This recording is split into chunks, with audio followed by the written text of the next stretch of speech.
안녕하세요. 승리하는 가족 여러분. 오늘은 고린도전서 1장 18절에서 25절까지의 말씀입니다. 고린도전서의 세 번째 강좌로 분쟁의 원인 지적이라는 제목의 말씀입니다. 승리한 삶은 말씀 중심 예배 중심의 성경 전문 교사를 양성하기 위해서 만들어진 성경 공부 교재입니다. 승리한 삶은 2017년 10월 고린도전서 1장에서 10장까지의 말씀을 함께 묵상하고 있습니다. 승리한 삶은 발행이신 박유일 목사님의 구속서로 조망한 성경 연속 강의집을 통해서 편집이 되었고요. 이번 달 내용은 고린도전서 1권과 2권의 일부분을 통해서 편집이 되었습니다. 지금 현재 성경 연속 강의집은 신약이 30권으로 완간된 이후에 구약의 완간을 위해서 계속 노력하고 있습니다. 지금 현재는 소선지서가 8권으로 완간되었고 시편이 9권, 다니엘서가 2권, 현재 창세기가 3권까지 나온 상태이며 올해 안에 창세기가 6권으로 완간되게 됩니다.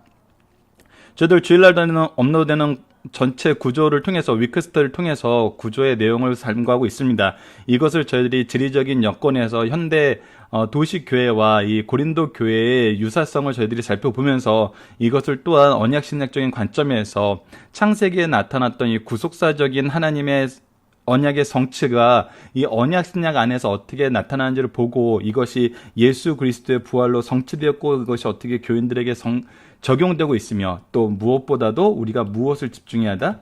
계승되는 것을 집중해서 살펴보고 있습니다. 이 계승적인 관점에서도 우리가 어제 말씀을 한번 묵상했었고 이것을 통해서 우리가 신앙생활의 균형은 무엇을 지키는 것인가 했을 때 외부적인 형상, 외적인 형식과 내적인 의미. 이 복음은 이 외적인 형식과 내적인 의미에 의해서 우리가 정말 계승되게 되는데 이 외적인 형식만 너무 치중하다 보면은 우리가 복음의 의미, 예수 그리스도의 의미, 예수 그리스도의 이 구속사의 의미를 이해하지 못하게 되는 경우가 있어요. 또 어떤 부분에서 내적인 의미만 강조하다 보면 이것이 질서가 파괴되어서 정말 혼란스러워지는 경우가 있어요. 이것은 모두 다 무엇의 원인이 되냐면 분열의 원인이 됩니다. 그래서 우리는 외적인 형식과 내적인 의미의 균형을 잘 지켜야 되는 것이 어제 말씀을 통해서 봤어요. 그리고 오늘 말씀에서는 신앙생활의 균형은 무엇을 지키는가라고 했을 때 핵심이 되는 것과 부수적인 것을 우리가 구분할 줄 알아야 됩니다. 우리가 핵심이 되는 것은 항상 예수 그리스도예요. 예수 그리스도의 복음이에요. 예수 그리스도께서 우리에게 주신 사명이에요. 이것은 복음의 확장, 영혼의 구원, 동일한 내용의 표현이죠. 그런데 이것이 복음의 확장이 아니라 인원의 확장, 어떤 조직의 확장, 어떤 물질의 확장, 이런 것이 주가 되었을 때 우리가 자연스럽게 나타나는 현상이 무엇인지를 오늘은 그것을 가르쳐줘요. 그래서 이것이 분쟁의 원인이 됐음을 우리가 보게 만듭니다. 자, 오늘 본문 말씀을 보도록 하겠습니다. 분쟁의 원인의 지적입니다. 자, 어제 말씀을 통해서 우리 17절 말씀을 잠깐 다시 한번 볼까요? 1장 17절 말씀을 제가 읽어드리도록 하겠습니다. 그리스도께서 나를 보내심은 세례를 베풀게 하려 하심이 아니요 오직 복음을 전하게 하려 하심이로되. 무엇을 전해요? 복음. 복음 무엇인가요? 바로 예수 그리스도의 구속의 역사. 즉, 이 복음은 하나님의 구속사. 우리가 아까 표에서 위에 적어놨던 거 여러분들 주의 깊게 보신 분들 계시나요? 바로 성부 하나님께서 구원을 계획하시고 성자 예수님께서 이 구원을 성취하시고 성령 하나님께서 이것을 우리에게 적용시키시는 이 삼위일체 하나님 안에서의 구속의 역사, 이것을 우리에게 가르쳐 주는 거거든요. 그래서 17절을 보면은 오직 복음을 전하게 하심이로되 말의 지혜로 하지 아니함은 그리스도의 십자가가 헛되지 않게 하려 함이니라. 그래서 이 말의 지혜에 대해서 어제 좀 형식적인 부분으로 많이 표현을 했는데 이것에 대해서 우리가 이제 그 당시에 역사적인, 특히 헬라 철학적인 이해가 좀 필요하죠. 당시에 사람들에게 인기를 끌 수 있고 사람들을 통해서 지지를 받을 수 있었던 건 뭐냐면 바로 헬라 철학이고 이 헬라 철학을 설명하는 웅변술이었어요.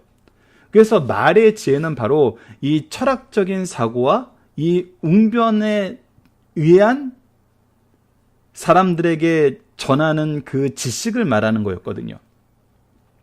근데 이게 문제가 무엇이 되냐면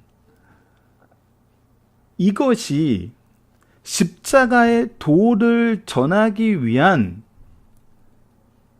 달란트, 은사, 재능인 것이 아니라 그 자체가 무엇이 된 거예요? 능력이 된 거예요. 그 자체가 경건이 된 거예요. 그러니까 복음은 외적인 형식과 내적인 의미, 즉 믿음과 행위의 균형이 있고 이것이 떨어져서 드러날 수 없는데 어떻게 보면 이 한 가지만 자랑하는, 어떻게 보면 외적인 형태만 자랑하는, 외적인 모습만 자랑하는 이것으로 많이 드러나게 됐다는 것이죠. 그래서 이것을 더 꾸미기 위해서는 무엇도 생략할 수 있어요? 십자가의 도도 생략할 수 있다는 것입니다. 자, 십자가의 도가 멸망하는 자들에겐 미련한 것이죠. 예수 그리스도의 복음이 어떻게 보여진다고요? 미련한 자랑, 무련한 것으로 보여지는 거예요. 누구에게? 멸망하는 자들에게. 구원받는 우리에게는 하나님의 능력이라. 그러나 이것은 우리에게는 하나님의 능력이라는 거예요. 하나님의 언약의 성취를 보여주고 하나님의 구속사의 역사적 증거가 된다는 거예요.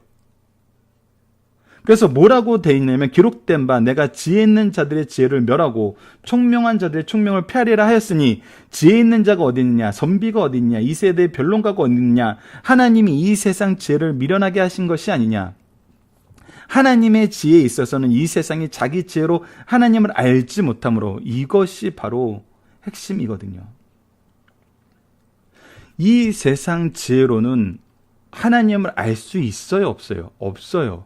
이 세상 지혜라는 것은 뭐예요? 여러분, 우리가 창세기를 앞에서 살펴봤기 때문에, 그리고 죄에 대해서 계속적으로 강조해서 얘기하고 있기 때문에 우리가 창세기 3장 22절에서 나타났던 것처럼 하나님께서 이 죄악된 인간의 모습, 아담과 하와의 모습에서 가장 심각하게 지적하는 것이 뭐냐면 그들이 지혜를 아는 일에, 선악을 아는 일에 우리와 하나가 같이 되었다 그랬어요. 즉 이들이 가지고 있는 지혜는 선악을 분별하는 일에 하나님의 기준을 따르는 것이 아니라 자기의 기준을 따르고 자기의 기준을 세우는 거예요. 그래서 자기의 기준대로 이것을 판별하는 거예요. 내 기준으로 봤을 때 어느 것이 참이냐를 논리적이고 철학적으로 잘 설명하는 사람이 그들에겐 지혜로운 사람이었어요.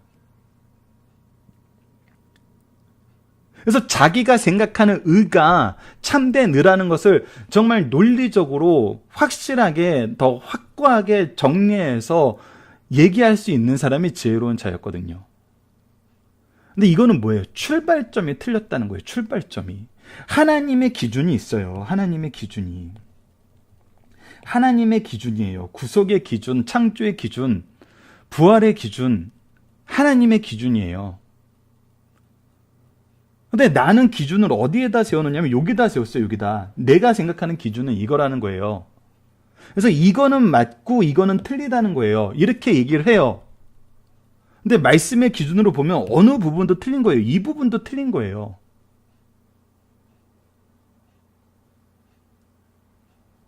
근데 사람들은 이 기준, 여기에 기준을 세워놓고 이 기준에 더 많은 사람이 호응하면 자기가 지혜로운 사람이라 그러고 자기가 더 능력 있는 사람이라 그러고 자기가 더 경건한 사람이라고 얘기할 수 있다는 거예요. 그러니까 이 사람들이 여기에 있고 여기에 있고 여기 막 퍼져 있는 것을 자기가 가지고 있는 하나님께서 주신 달란트로 이곳으로 인도하는 데 써야 되는 거거든요. 바로 예수 그리스도의 복음, 하나님의 복음으로 쓰는데 인도하는 데 쓰는 거예요. 인도하는 데. 근데 나는 뭐 하는 데 써요? 이 복음보다 더 큰 걸 만드는 데 쓴다는 거예요. 더 큰 걸 만드는 데 쓴 거예요. 그래서 보면은 일부는 같은 것 같아요. 근데 틀린 부분이 있거든요.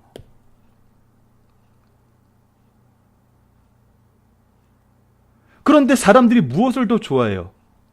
예, 내가 세운 기준을 더 좋아해요. 이것은 여러분 뭐의 특징이었어요? 죄의 특징이었어요. 하나님의 기준을 싫어하는 것이 죄예요. 죄의 모습은 하나님이 기준이 아닌 다른 기준을 세우는 것이 바로 죄의 모습이에요. 그래서 죄악에 오염된 우리들은 무엇 하는 게 더 좋으냐면 하나님의 기준이 아닌 것이 더 좋아요. 그래서 이 시대의 지혜 있는 자, 이 시대의 선비, 이 시대의 변론가는 이것보다는 내가 세운 기준이 더 현실적이야, 더 효과적이야, 더 확실해, 더 빠른 효과를 볼 수 있어, 더 많은 사람들이 호응할 수 있어. 그래서 어떻게 보면 예수님보다 더 능력 있는 모습으로 내가 교회를 세우고 있어 라고 얘기하는 것이 그들이 말하고 싶어 하는 거거든요. 여러분, 이것은 극단적인 예가 아닌 일반적인 예에서 드러내요. 현대 많은 교회들이 그렇게 얘기한대잖아요. 현대 교회에서 회개를 설교하는 교회가 어디 있어? 현대 교회에서 이혼이 죄라고 얘기하는 교회가 어디 있어? 현대 교회에서 동성애가 잘못이라고 얘기하는 교회가 어디 있어? 얘기하지 않는 것이 지혜라고 생각하는 사람들이, 교회가 그렇게 해야지 성장한다고 생각하는 사람들이 그렇게 하니까 그 교회가 진짜 성장하거든요. 그것이 지혜로워 보이는 거예요.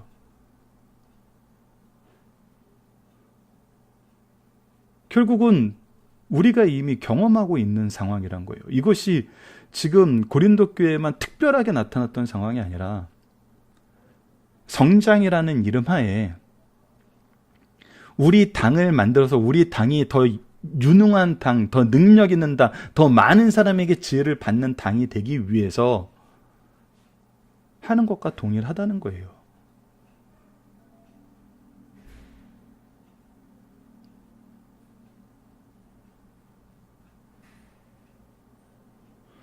방법적인 면에서 항상 연약한 사람을 돌보는 것이 고린도 전서에서 우리에게 가르쳐주는 굉장히 방법론적인 부분에서 중요한 부분이라고 얘기했잖아요.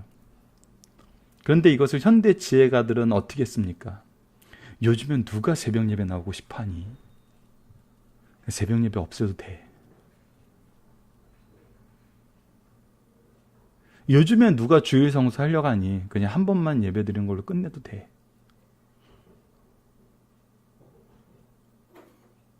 근데 이것은 연약한 사람을 돌보는 것이 아니라 그냥 없애는 거잖아요. 돌보는 것은 그들을 인도하고 그들을 세우는 것이지 그들에게 기회를 박탈하는 게 아니거든요.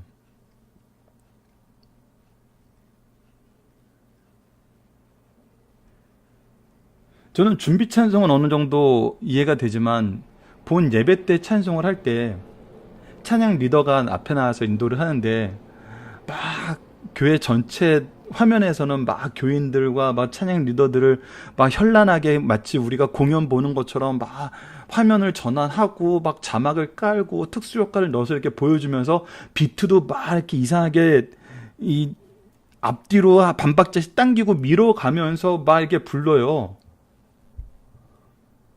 그 보기엔 멋있어 보이고 사람들이 와 우리 찬양단 되게 찬양 다 잘한다 그러는데 여러분 예배 시간에 찬양은 우리 모두가 하나님께 한 마음 한 목소리로 하나님께 영광을 돌리는 거거든요.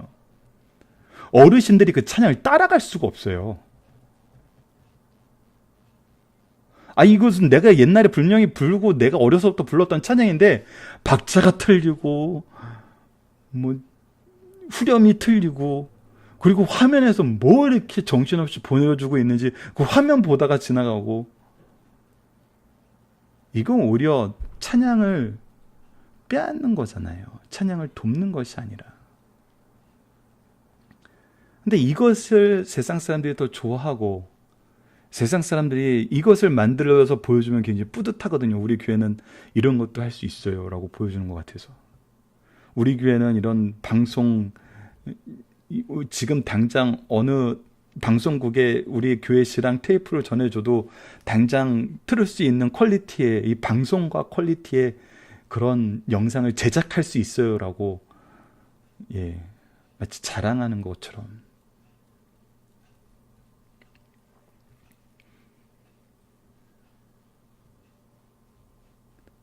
그래서 근데 하나님이 결국은 어떻게 하신다는 거예요? 하나님의 지혜에 있어서는 이 세상이 자기 지혜로 하나님을 알지 못하므로 결국 계속 여기서 쌓아가는 것은 이 부분에서 똑같은 것 같지만 결국 하나님은 이로도 치우치지 말고 저기로도 치우치지 말고 일로 오라는 거거든요. 이 길로. 그래서 여기 있는 건 다 틀린 거라고요. 잘못된 거라고요. 왜 잘못된 거라면 이 자리에서 우리가 하나님을 바로 알 수가 없어요. 십자가의 구속의 은혜를 바로 알 수가 없어요. 하나님의 능력을 알 수가 없어요. 하나님의 통치를 알 수가 없어요. 내 스스로 하나님을 향한 눈을 가리고 하나님을 향한 몸을 돌리고 하나님을 향한 손발을 묶고 어떻게 하나님을 알 수 있겠어요? 몰라요. 이 자리에 와야 돼요. 이 자리에 무릎을 꿇어야 되는 거거든요. 하나님의 임재 앞에.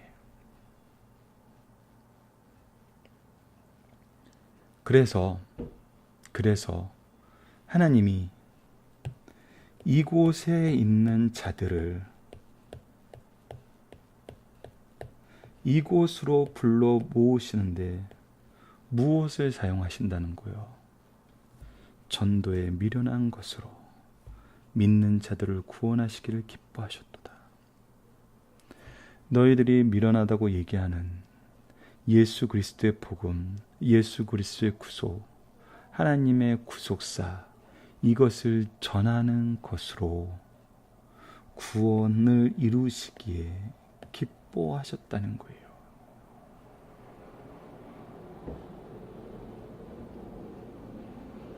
유대인들은 표적을 구하고 헬라인들은 지혜를 찾으나 유대인들은 예수님한테도 표적을 구했어요. 하늘에서 내려오는 표적을 구했어요. 하늘에서 무엇인가 소리가 들리고 하늘에서 언약의 증표가 나타나고 이것이 있어야 당신이 메시아라는 거예요. 헬라인들은 어떻게 했어요? 아니 내가 이해하고 내가 받아들일 수 있는 방법으로 예수님은 누구냐는 거예요. 이스라엘이란 작은 나라에 거기가 종교성은 굉장히 강하고 종교적인 전통이 굉장히 강한 건 알지만 그 사람이 도대체 이 세상에서 한 일이 뭐냐는 거예요. 한 업적이 뭐냐는 거예요. 로마를 한 번이라도 이겨본 적이 있냐는 거예요. 세상 지혜자들을 무찔릴 수 있는 어떤 유력한 책을 한번 써보고 그런 가르침을 준 적이 있냐는 거예요. 그가 한 것은 뭐라는 거예요? 십자가에 못 박혀 죽은 거 외에는 없지 않냐는 거예요. 결국 그는 자기 민족인 유대인에게도 버림받은 사람이고 그들에게도 거절받은 사람이었는데 사도 바울이 갈라디아서에서 고백하기 전의 모습으로 그의 모습을 표현한 거에 의하면은 예수님은 신명기에서 나타났던 말씀처럼 나무에 달려 죽은 자는 다 하나님의 저주를 받은 자라는데 하나님으로 유대 성경에 의해서도 하나님께 저주받아 죽은 그 그리스도가 어떻게 구원이 될 수 있냐는 거예요. 이 시대를 이끌 만한 어떤 통찰력을 줄 수 있냐는 거예요. 그것이 바로 헬라인들이 얘기하는 거잖아요. 헬라 철학에 그리고 유대교에 많은 지혜를 가지고 있던 바울이 바로 그러한 관점에서 예수 그리스도를 믿는 성도들을 연병이라고 생각하고 죽이는데 앞장섰던 것 아니에요. 나무에 달려 죽은 자는 하나님께 저주받은 자인데 이 저주받은 자를 믿는 것은 이 저주에 동참하게 하고 이 저주를 퍼뜨리는 건데 어떻게 이럴 수 있습니까? 했는데 그가 갈라디아서에서 고백하고 지금 성경을 통해서 고백하는 건 뭐예요? 그가 저주받음이 바로 나를 대신하여 받은 대속의 저주였구나. 하나님이 그의 아들, 그의 독생하신 예수 그리스도 삼위일체 하나님을 버리면서까지 나를 사랑하셨던 사랑의 증거였구나. 구원의 은혜였구나. 근데 이것을 유대인들은 표적이 없어서 못 믿고 헬라인들은 이것보다 더 위대한 것이 많다고 생각하기 때문에 얻을 수 없지만 우리는 십자가에 못 박힌 그리스도를 전하니 유대에게는 거리끼는 것이요 이방인에게는 미련한 것이로되 오직 부르심을 받은 자들에게는 유대인이나 헬라인이나 그리스도는 하나님의 능력이요 하나님의 지혜니라. 너무나 놀라운 건 뭡니까? 유대인에게는 거리끼는 것이요 이방인에게는 미련한 것이었는데 이 지혜가, 이 능력이 유대인이나 헬라인이나 모든 사람에게 능력과 지혜인데, 이게 누구의 능력과 누구의 지혜요? 하나님의 능력과 지혜로서 우리들에게 경험되고 우리들에게 확인되고 우리들을 통해서 전파되는 것을 우리가 보게 되었다는 거예요. 그래서 우리가 무엇을 깨달아요? 하나님의 어리석음이 사람보다 지혜롭고 하나님의 약함이 사람보다 강하다라는 증거가 바로 나라는 거예요. 우리라는 거예요.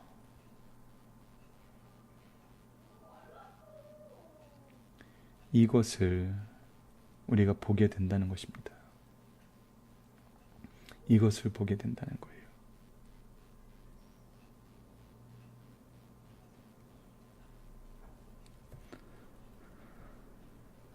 자, 본문 묵상을 보도록 하겠습니다. 세상과 우리는 무엇을 보는 관점이 다릅니까? 예. 구원에 대한 관점이 달라요. 즉, 학문적으로 얘기하면 구원론이 달라요. 구원론의 확실한 차이점 뭐냐면, 인간들을, 다른 종교는 그들이 만든, 그들의 지혜로 형성한 그 구원론이지만 우리는 누구예요? 뭐예요? 하나님이 주신.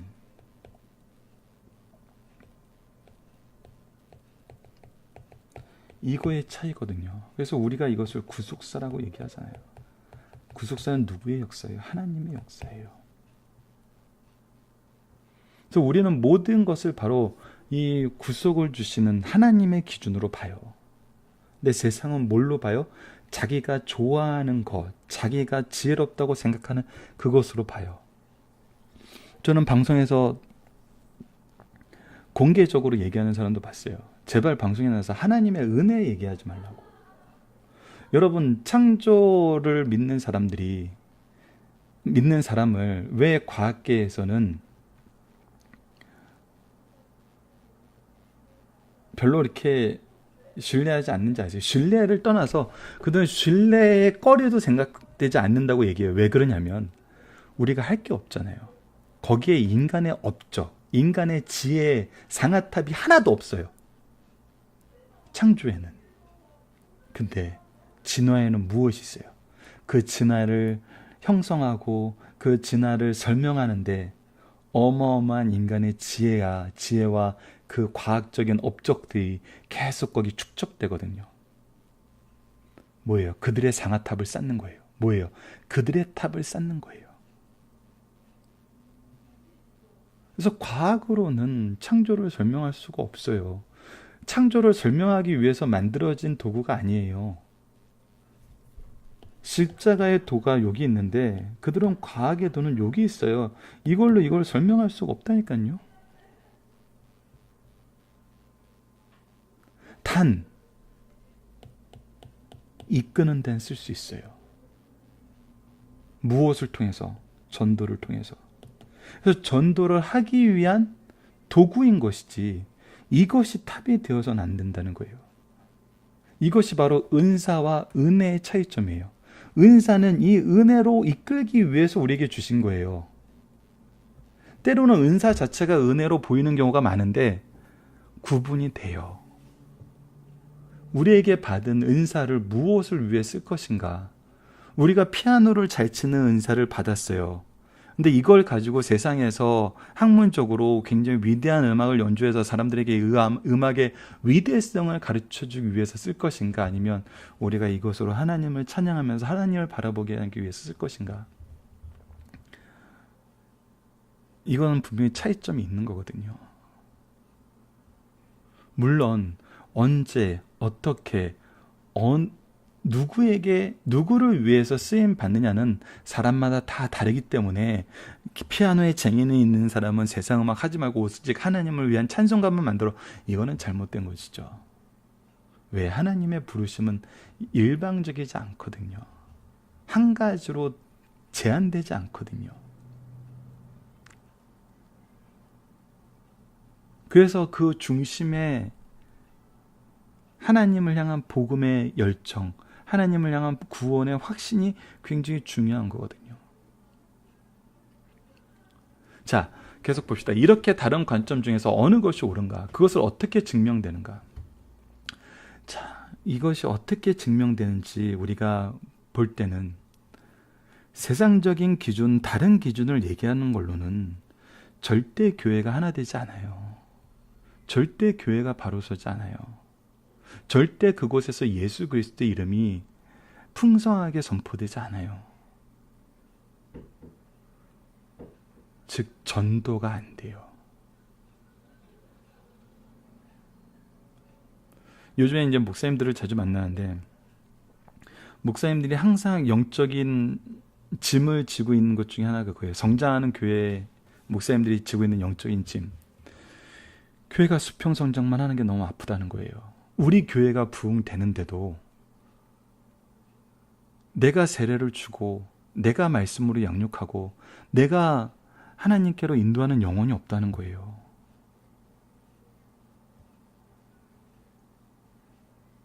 내가 도대체 지금 주의 종을 하는 건지 교회를 운영하는 CEO가 된 건지 이것이 너무나 마음이 아프다는 거예요.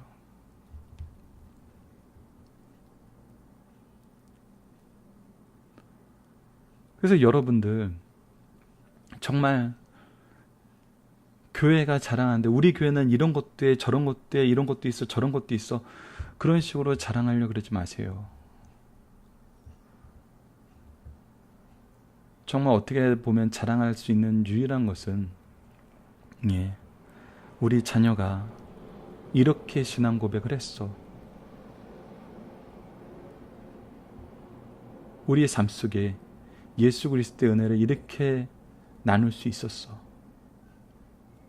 좀 더 구체적인 하나님의 지혜와 복음의 역사가 있는 그런 것이 자랑이 돼야 된다는 거거든요. 그래서 이것은 굉장히 구체적으로 우리가 연구를 많이 하고 이 연구된 내용을 우리가 가르칠 수 있어야 돼요. 왜? 우리 자녀들도 이걸 몰라서 잘못된 기준을 가지고 신앙생활을 할 수 있거든요. 그래서 우리가 모든 것은 하나님께서 전도에 미련한 것으로 믿는 자를 구원하시길 기뻐하신다는 이 증거가 우리 교회와 우리 가정과 우리 사회에서 확인되어야 된다는 것입니다. 이것이 정말 중요하다는 거죠. 그래서 우리가 전하는 전도의 핵심은 무엇입니까? 바로 십자가에 못 박힌 예수 그리스도입니다. 예수 그리스도의 대속, 구원. 결국 하나님의 일하심은 누구를 통해서 증명이 되나요? 결국 하나님의 일하심은 하나님을 통해서 부르심은 받은 자들을 통해서 증명돼요. 즉 하나님께서 믿지 않는 영혼들을, 유리한 영혼들을, 방황하는 영혼들을 이끄신다는 거예요. 우리가 보게 되고 우리가 경험하게 되는 정말 놀라운 역사는 바로 이 역사라는 거예요. 그래서 이 역사에는 하나님의 주권적이고 완전하신 은혜가 우리를 둘러싸고 있음을 우리가 경험함으로써 우리로 하여금 어떤 사람이 되게 만드냐면 이 모든 일은 하나님의 은혜이고 하나님이 하신 일이라고 우리가 스스로 무릎 꿇고 스스로 겸손하게 될 수밖에 없음을 우리 많은 신앙의 선조들이 고백을 했고 말씀도 그렇게 가르쳐주고 있다는 것입니다. 그래서 당짓는 것이 있을 수가 없다는 거예요. 바울이 한 것이 아니고 게바가 한 것이 아니고 아볼로가 한 것이 아니고 하나님이 하셨다는 거예요. 내가 전하고 내가 가르친 내용이 이것이었는데도 너희들이 너희들의 기준을 세우고 너희들의 방법으로 자랑하지 말아야 될 것을 자랑하고 자랑해야 되는 것은 너희들 삶 속에서 사라지고 그것은 오히려 미련한 것으로 여기니 어떻게 하나님의 지혜와 능력이 너희들에게 온전히 있을 수 있겠냐는 거예요.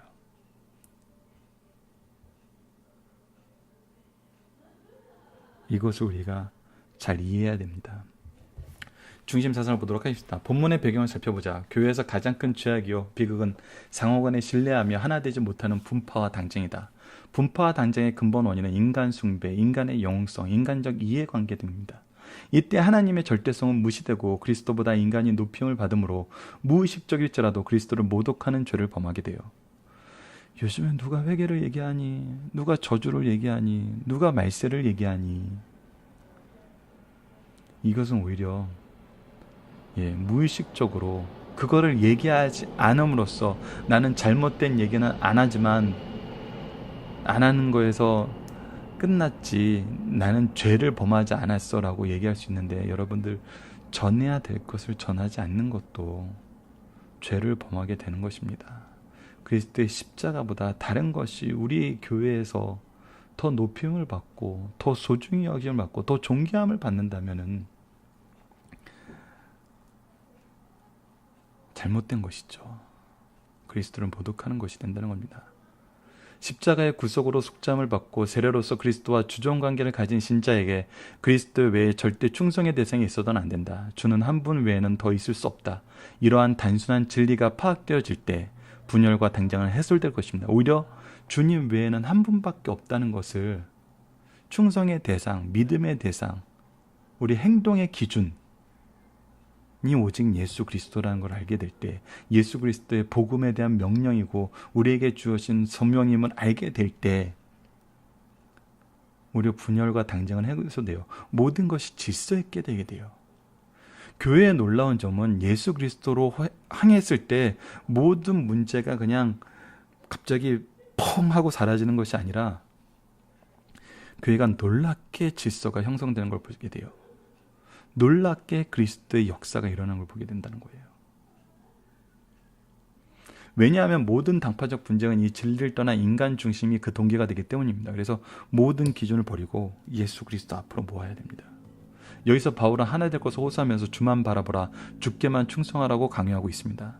바울은 분쟁의 이유를 메시지에 대한 오해, 사역자에 대한 오해였음을 상기시킵니다. 바울은 이러한 오해를 다음과 같이 설명하면서 그들의 무의식을 일깨우며 오해를 풀어주고 있어요. 첫 번째, 인간의 지혜와 하나님의 지혜를 바르게 가르쳐요. 두 번째, 하나님의 지혜와 성령의 은사를 가르쳐요. 세 번째, 미숙한 고린도 교인들에 대해서 경고하고 책망하고 있습니다. 자, 고린도 교회 안에 이런 분열과 당쟁을 해소시키기 위한 교훈을 하면서 바울은 자신이 복음을 전파함에 있어 말의 지혜로 하지 않은 것은 그리스도의 십자가가 헛되지 않기 위함이라고 하였어요. 분열과 지혜의 말이 무슨 상관이 있는가? 고린도 교회 분열의 원인 중 하나가 말의 지혜에 관련되었기 때문입니다. 히랍 사람들은 말의 지혜, 즉 웅변을 좋아했어요. 그들은 웅변수를 최고의 학문이라고 생각했어요. 그래서 탁월한 웅변수를 가진 자들을 가장 높은 교양의 소유자라고 여기고 자랑 삼았어요. 이러한 사상이 교회에서도 자연스럽게 적용되자 교인들은 아볼로를 좋아하고 그를 따르게 되었어요. 이는 그의 탁월한 웅변술 때문이었다고 보아도 좋을 것입니다. 그러나 이것은 잘못된 생각이에요. 교인들이 말씀을 들을 때 내용보다 기교에만 치중하나 복음의 위력은 말의 위력으로 자유될 수 없기 때문입니다. 복음의 위력은 십자가의 대속의 사실을 믿음에 있어요. 그 사실을 증거하고 선교하는 데 합리적 논리를 부정하고 초월하게 됩니다. 그것은 전도에 미련한 것이라고 했어요. 여러분들, 하나님의 능력은 우리 인간의 논리의 판단의 대상이나 인간의 논리야 인간의 지식으로 기준을 세워서 이해할 수 있는 범위를 넘었어요. 초월한 거예요. 창조의 능력이고 부활의 능력이거든요. 이것을 인간의 지혜로 어떻게 증명할 거예요? 어떻게 이것을 분석할 거예요? 우리가 이것을 바라보는 시각은 하나님이 주신 복음의 말씀의 시각밖에 없어요. 하나님의 기준밖에 없어요. 그래서 그런 관점에서 우리가 창조를 어디서 확인하게 된다고요? 창세기에서 창조를 얘기하고 1, 2장을 얘기하고 1, 2장의 마지막 부분이 무엇으로 마무리돼요? 바로 가정으로 마무리되잖아요. 가정의 모습이 창조의 원리가 남아있는 모습이라니까요. 그래서 우리가 가정을 연구하면 오히려 창조를 이해할 수 있게 된다는 거예요. 하나님의 창조의 원리가 여전히 어디에 남아있다? 우리 가정에 남아있다. 그래서 우리가 하나님의 형상대로 창조받고 그 형상으로 인해서 우리에게 부여된 하나님의 명령, 하나님의 언약을 의지하는 삶을 살 때 하나님께서 어떻게 하신다? 이미 준비된 모든 것으로 공급하셔서 우리 가정이 하나님을 믿는 믿음의 명문과 이 세상을 이기는 승리하는 가정으로 만든다신 거예요. 그것이 교회에서도 확인되고 이 사회에서도 확인되고 이 창조 세계 어디서나 확인된다는 거예요. 그것이 바로 하나님의 살아계심의 증거이고 하나님의 창조의 증거가 된다는 것입니다. 이것은 구속의 도에서도 일반적인 거예요. 구속의 도는 무엇으로 증거가 되냐면 바로 전도의 능력으로 증거가 된다는 것입니다.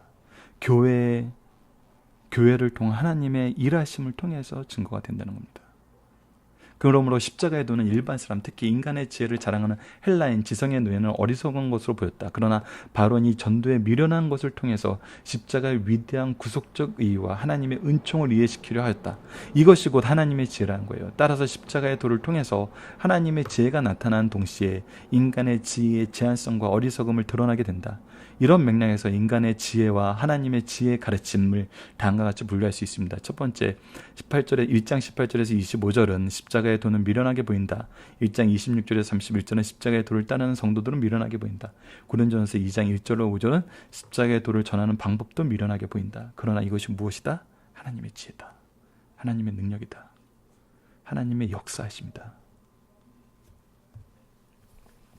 하나씩 보도록 하겠습니다. 중심사상 첫 번째입니다. 십자가의 도, 말씀은 자기 부인이며 하나님께 순종하는 것이다. 아까도 얘기했다시피 하나님의 기준 앞에로 인도하는 것이고 이 앞에 무릎 꿇는 거예요.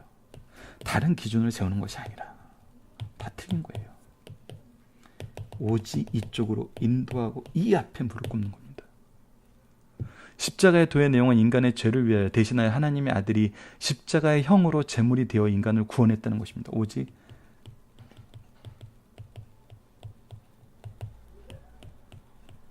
Lord Jesus Christ. 오직 이거라는 거예요. 이거야말로 죄인들이 보기에는 미련한 것이다. 그러나 성도들에게 십자가의 도는 하나님의 능력이다. 여기서 능력의 낭, 그 십자가의 도로 인하여 무엇이 되었다? 죄악에서 구원받아 영생에 이르게 되었다. 죄악에서 구원받아 영생에 이르게 되었다.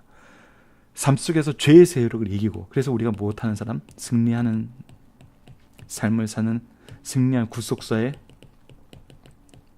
능력 있는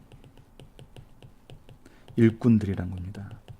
이 땅에서 하나님 나라를 이루게 된다는 겁니다. 하나님의 통치를 성취하게 된다는 거예요. 통치의 통로가 된다는 거예요. 이것이 바로 하나님의 형상으로 창조받은 우리 인간의 본연의 모습이고, 이것을 회복시키신 분이 누구시다? 바로 우리 주 예수 그리스도시다. 인간의 지혜로는 하나님의 섭리를 이해할 수 없다. 자, 그래서 아까 항상 제가 고민하는 것은 이런 선언적인 데에서 예수 그리스도를 통해서 우리가 하나님의 형상을 회복되었다 라는 데에서 끝나면은 그 회복을 형상된 모습이 무엇인가 라는 것을 성경에서 안 가르친다고 생각하시는데 아니에요. 여러분들, 가르쳐요. 바로 성경은 크게 세 가지로 우리에게 가르쳐주고 있죠. 그것은 하나님의 선지자의 모습, 하나님의 제사장의 모습, 하나님이 세우신 왕의 모습이에요. 즉 하나님을 아는 지혜와 하나님의 거룩하심과 하나님의 의를 이 세상에 전파하고 이 세상에 가르쳐주는 사람이에요. 그래서 이것은 구체적으로 성경에 기록이 되어 있어요. 그리고 바로 이것을 가르쳐주는 것이 고린도전서예요. 그래서 우리는 구체적인 부분까지도 성경을 통해서 확인하게 된다는 거 여러분들이 기억하시고 이 부분을 계속 보겠습니다. 오늘 나온 구체적인 것은 뭐예요? 바로 전도였어요. 다른 이유로는 이것 하나님의 지혜의 능력과 지혜의 놀라움을 우리가 경험하기 힘든데 무엇으로는 항상 확인된다고요? 전도로는 확인된다고요. 아까 창세기에서 하나님이 창조가 어디서 확인된다고요? 가정에서 확인된다고요. 그래서 우리의 삶의 목적과 이게 다르는 거예요. 우리는 전도가 삶의 목표예요. 전도를 위해서 때로는 의사로, 때로는 교사로, 때로는 경찰로, 때로는 운송선수로, 때로는 CEO로 세우셨지 다른 이유로 세우신 게 아니라는 거예요. 그래서 주가 되는 건 바로 전도예요. 전도는 뭐예요? 예수 그리스도의 복음을 전하는 거예요. 예수 그리스도의 복음은 뭐예요? 바로 예수님께서 십자가에 돌아가심으로 우리 죄가 대속을 받고 생명에 이르고 영생에 이르고 하나님 나라의 백성이 되고 우리로 하여금 이것을 전하게 하신다는 거예요. 그래도 우리 삶이 이 지혜의 증거, 게시판이 되는 거잖아요.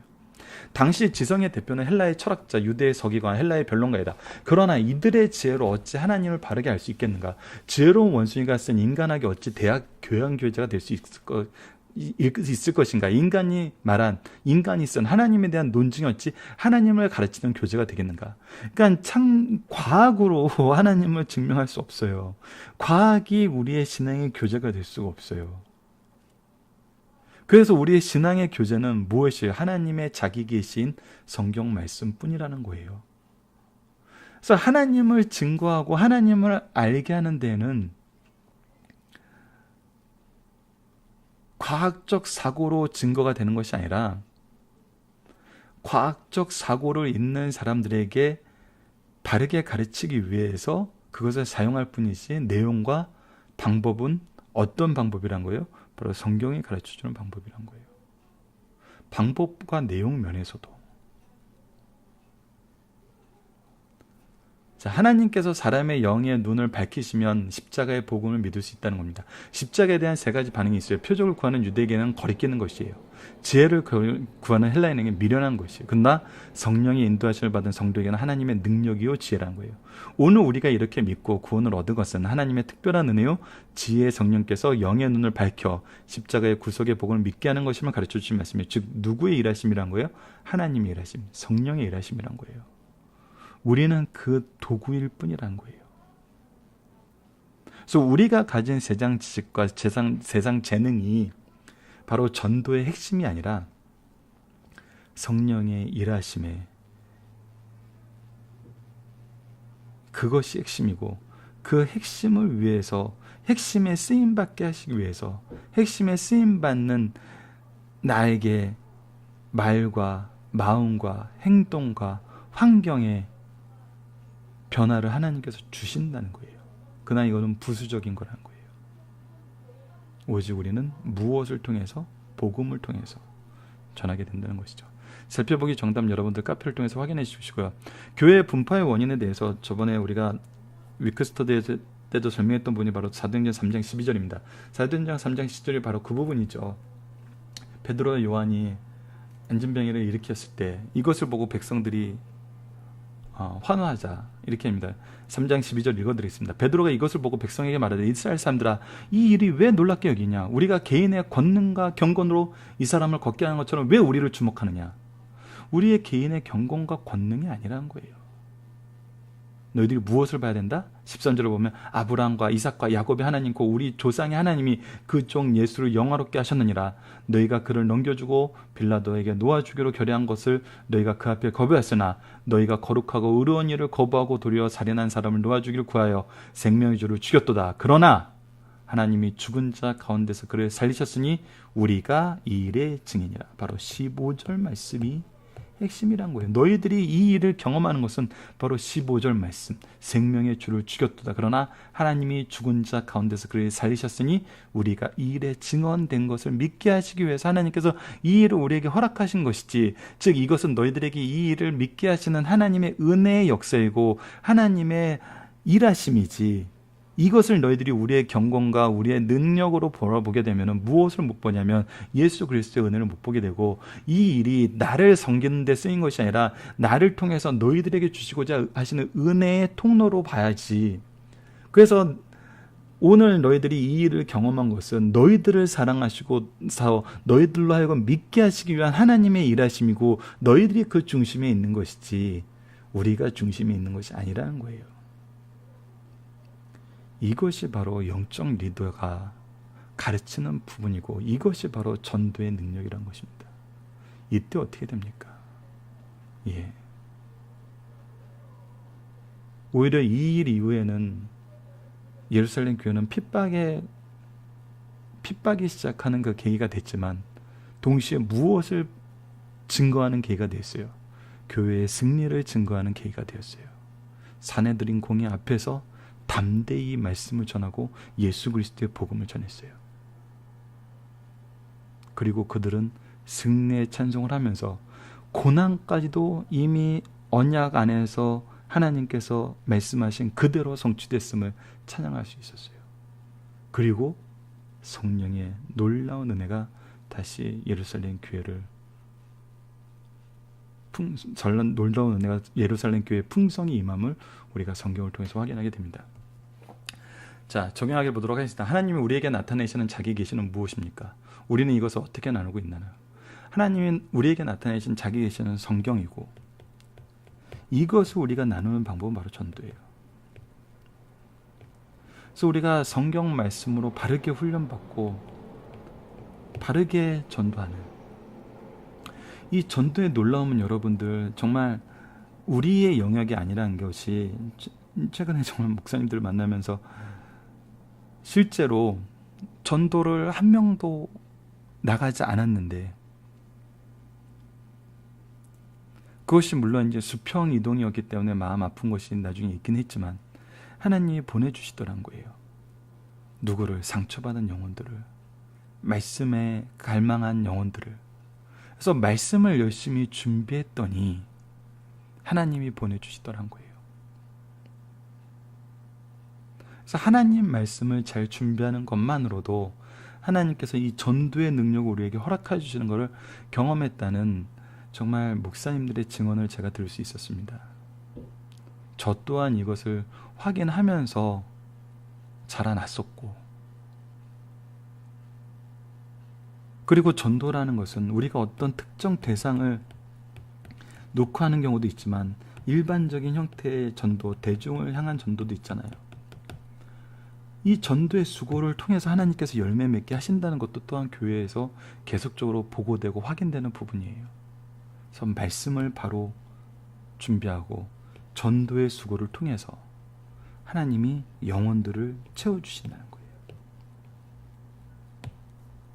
이것이 우리가 항상 나눠야 되는 부분입니다. 자, 말씀을 기초로 기도하기를 통해서 마치겠습니다. 하나님,